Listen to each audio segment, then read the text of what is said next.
और स्वागत है इस खास चर्चा में। आज का विषय बड़ा अनोखा है और ये एक तरह का प्रयोग भी है।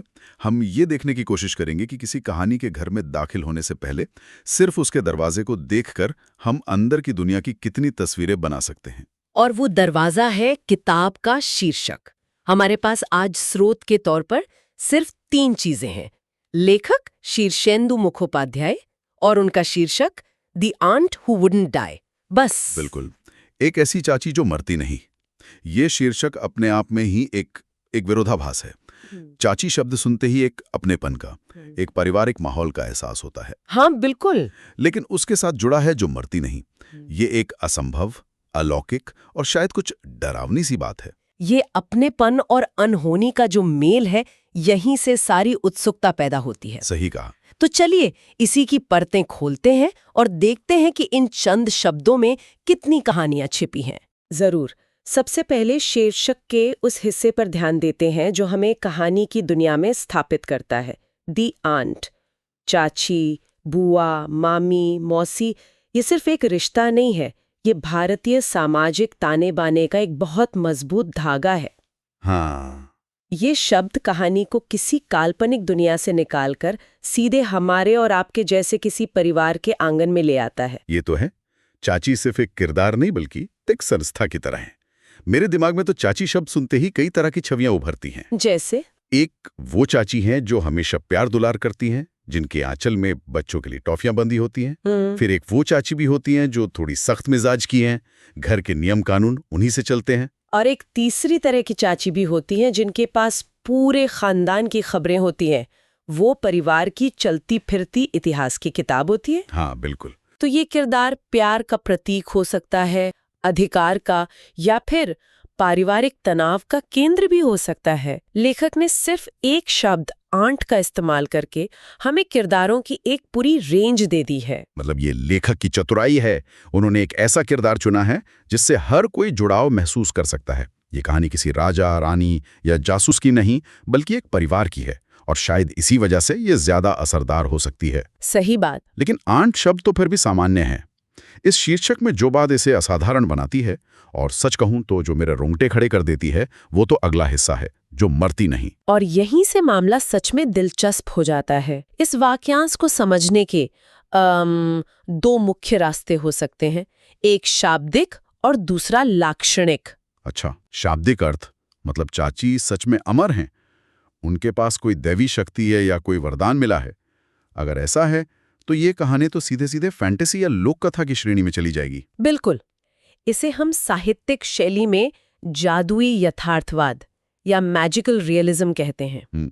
यह एक ऐसी शैली है जहां रोजमर्रा की साधारण दुनिया में कोई असाधारण या जादुई घटना घटती है और पात्र उसे मान लेते हैं। हाँ, और कहानी के पात्र उसे ऐसे स्वीकार कर लेते हैं जैसे ये कोई बड़ी बात ही ना हो। तो मतलब परिवार के लोग डाइनिंग टेबल पर अपनी 200 साल पुरानी परदादी चाची के साथ बैठ के खाना खा रहे हैं और किसी को कोई हैरानी नहीं हो रही। ये कल्पना ही कितनी अजीब और मजेदार है। यही इस शैली की खूबसूरती है। वो असाधारण को साधारण बना देती है। हो सकता है ये परिवार पीढ़ियों से इस रहस्य के साथ जी रहा हो और अब ये उनके जीवन का एक सामान्य हिस्सा बन गया हो। लेकिन यहाँ पर हमें एक बहुत बड़ा सुराग मिलता है और वो है लेखक का नाम, शीर्षेंदु मुखोपाध्याय। हाँ, हम इस पर बाद में आने वाले थे, लेकिन आपने सही समय पर यह बात उठाई है। इस नाम से क्या फर्क पड़ता है? बहुत बड़ा फर्क पड़ता है। शीर्षेंदु मुखोपाध्याय बंगाली साहित्य के उन दिग्गजों में से हैं जो यथार्थ और कल्पना को मिलाने में माहिर है। उनकी कहानियों में भूत, प्रेत और अलौकिक घटनाएं उतनी ही सहजता से आती हैं जितनी सहजता से किरदारों का आपसी संवाद। अच्छा। उनका नाम सुनते ही न मरने वाली चाची की शाब्दिक व्याख्या अचानक ज्यादा मजबूत और विश्वसनीय लगने लगती है। ये महज एक साहित्यिक संभावना नहीं रहती, बल्कि लेखक की शैली का एक हस्ताक्षर बन जाती है। अरे वाह, ये तो ऐसा है जैसे कोई निर्देशक जो सिर्फ थ्रिलर फिल्में बनाने के लिए जाना जाता हो, वो एक खुशहाल पिल्ला नाम की फिल्म बनाए। आप शीर्षक सुनकर भी यही उम्मीद करेंगे कि अंत में जरूर कोई डरावना मोड़ आएगा। बिल्कुल वही बात है। तो लेखक का नाम ही अपने आप में एक संकेत है। लेकिन अगर हम दूसरी संभावना पर जाएं, अगर इसका अर्थ लाक्षणिक हो तो? लाक्षणिक व्याख्या में संभावनाएं और भी ज्यादा गहरी और मनोवैज्ञानिक हैं। इसमें सबसे हैरान करने वाली बात तो ये है कि न मरना शारीरिक नहीं बल्कि वैचारिक या भावनात्मक स्तर पर होता है। अच्छा। यहाँ चाची सिर्फ एक इंसान नहीं बल्कि एक शक्तिशाली प्रतीक बन जाती हैं। किस चीज का प्रतीक? किसी भी चीज का, जो जाने के बाद भी नहीं जाती। हो सकता है चाची का देहांत हो चुका हो, लेकिन परिवार पर उनकी पकड़, उनकी यादें, उनके बनाए हुए नियम इतने मजबूत हैं। ये परिवार को महसूस होता है कि वो मरी ही नहीं है। बिल्कुल, उनकी मौजूदगी अब शारीरिक नहीं बल्कि मानसिक है, जो हर फैसले पर, हर रिश्ते पर हावी है। ये तो कई परिवारों में होता है। किसी बुजुर्ग के जाने के सालों बाद भी घर में कोई नया काम करने से पहले ये सोचा जाता है कि अगर आज दादाजी होते तो वो क्या कहते। उनका प्रभाव कभी नहीं मरता। सही। पर यह प्रभाव सकारात्मक भी हो सकता है और नकारात्मक भी, है ना? के लिए प्रेरणा का स्रोत हो, एक नैतिक शक्ति हो जो उन्हें जोड़े रखती है। लेकिन इसका एक दूसरा ज्यादा अंधकारमय पहलू भी हो सकता है। शायद परिवार, खासकर युवा पीढ़ी, उस चाची की पुरानी सोच, उनकी रोक-टोक और उनके दकियानूसी विचारों से इतनी तंग आ चुकी है कि उन्हें लगता है कि ये मुसीबत कभी खत्म ही नहीं होगी। हाँ, उनका न मरना एक बोझ है, एक ऐसी घुटन है जिससे वे आजाद नहीं हो पा रहे हैं। इस नजरिए से तो मैंने सोचा ही नहीं। इसका मतलब तो ये हुआ कि कहानी का मुख्य संघर्ष परिवार के अंदर ही है, किसी बाहरी ताकत से नहीं। ये पीढ़ियों के बीच का टकराव है। इन सारी संभावनाओं को देखते हुए ये कहानी किन-किन साहित्यिक शैलियों में उतर सकती है? पहली और सबसे दिलचस्प संभावना तो डार्क कॉमेडी की है। ये शैली भारतीय समाज के एक खास तनाव को उजागर करती है, जहां हम परंपरा के अनुसार बड़ों का सम्मान करने के लिए बाध्य हैं, पर मनी मन उनकी पुरानी सोच से घुटन भी महसूस करते हैं। अच्छा, यह हास्य उसी असहज सच से पैदा होता है जिस पर हम खुलकर बात नहीं कर सकते। मैं इसकी कल्पना कर सकता हूँ। पोता पोती चाची को स्मार्टफोन चलाना सिखाने की कोशिश कर रहे हैं और वो इस बात पर अड़ी हैं कि उनके जमाने का लैंडलाइन फोन ही सबसे अच्छा था। बिल्कुल। इस छोटी सी बात पर होने वाला झगड़ा एक ही समय में मजेदार भी है और दुखद भी। इसमें हंसी भी है और त्रासदी भी। बिल्कुल। दूसरी संभावना एक गंभीर पारिवारिक ड्रामा की है। यहाँ चाची सिर्फ एक जिद्दी बुजुर्ग नहीं बल्कि परंपरा का जीता जागता स्वरूप है। और फैमिली के युवा सदस्य बदलाव का। हाँ, ये कहानी जिम्मेदारियों, प्यार, कर्तव्य और घुटन भरे रिश्तों की एक जटिल कहानी हो सकती है। इसमें जायदाद के झगड़े हो सकते हैं, शादी ब्याह को लेकर मतभेद हो सकते हैं, या फिर देखभाल के बोझ को लेकर कड़वाहट। पर क्या ऐसा भी नहीं हो सकता कि चाची परंपरा का नहीं बल्कि विद्रोह का प्रतीक हो? एक ऐसी महिला जो अपने समय के नियमों को तोड़कर जीती रही और उनकी वही विद्रोही भावना परिवार में मर नहीं रही है। अरे वाह! हो सकता है वो युवा पीढ़ी के लिए एक पिलेहड़ा हो। ये एक शानदार दृष्टिकोण है। ये कहानी के पूरे समीकरण को ही पलट देता है।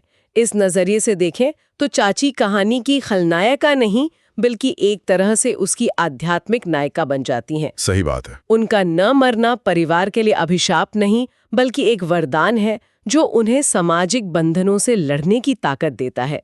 देखिए कैसे सिर्फ एक कोण बदलने से कहानी का पूरा रंग ही बदल गया। सच में। और तीसरी संभावना शीर्षक में कुछ ऐसा है जो थोड़ा असहज भी करता है, और वही हमें तीसरी शैली यानी गॉथिक हॉरर की तरफ ले जाता है। गॉथिक कहानियों में अक्सर एक पुरानी हवेली, परिवार के दबे हुए राज और एक रहस्यमयी डरावना माहौल होता है। सोचिए अगर चाची का न मरना उस घर पर एक साये की तरह हो जो सबको अपनी गिरफ्त में रखे हुए है।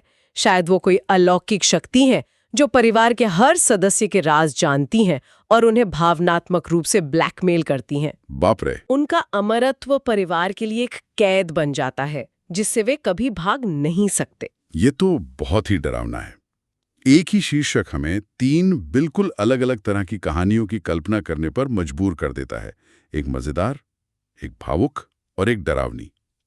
तो इस सब का निचोड़ क्या है? हम एक ऐसी किताब के बारे में इतनी गहराई से बात कर रहे हैं जिसे हमने पढ़ा ही नहीं है। इस पूरी बातचीत का मतलब क्या निकलता है? इसका मतलब बहुत गहरा है।